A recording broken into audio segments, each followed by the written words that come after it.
Still Single Stories, April's date. It wasn't too late to cancel, April thought. After all, she already told him at church this morning that she had a bit of a headache. The truth was that she didn't like him that much. Well, it wasn't that she didn't like him actually, she just didn't like him in that way. Maybe she could send him a message on WhatsApp and say that her headache had turned into a migraine and was blurring her vision and she had to go to A&E. But she decided against that, since it was a bit too dramatic.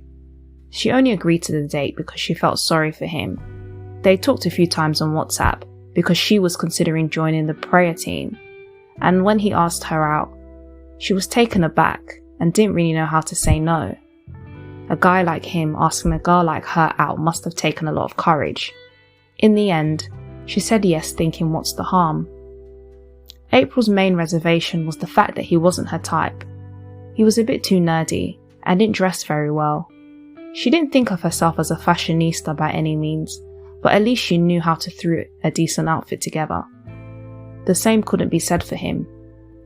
Every Sunday he'd be wearing an oversized polo shirt, bootcut jeans, and a coat that looked like he borrowed it from his dad. You could tell a lot about a man from his shoes, and his shoes weren't it.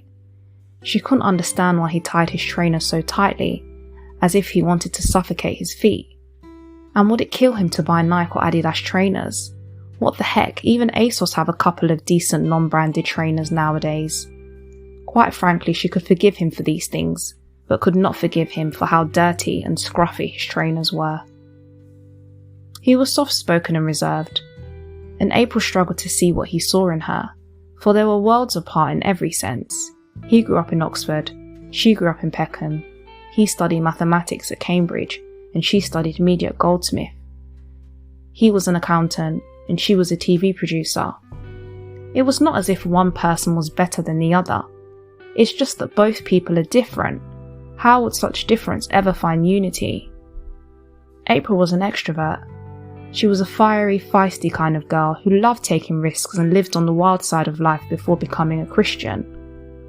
Some of this side of April hadn't yet died, especially her mouth, which could go from sanctified to South London in seconds. If you compared him to her past boyfriends, you'd see how much of a mismatch the two of them were.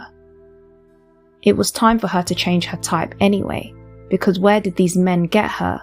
She would always end up on a roller coaster of bad decisions and heartbreak. It was time for her to consider other options. Go for the good Christian guy that would make God happy. But would it make her happy?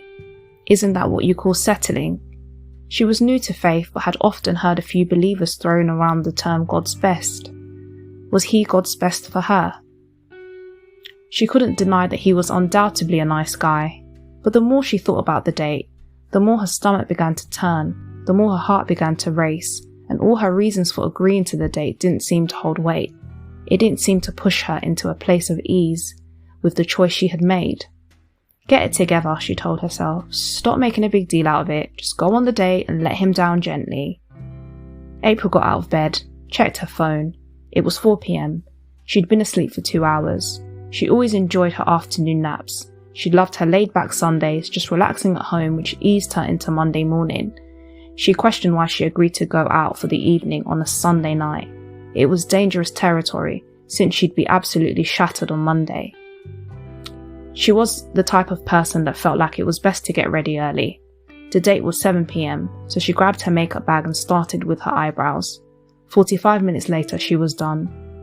She sat on the edge of her bed with her wardrobe wide open and began to scan to the left, which kept all her more dressy clothes.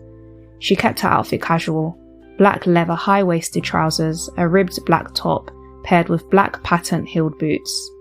April reached for her fur black coat, which she didn't want to wear, since the terrible British weather ruins every decent outfit.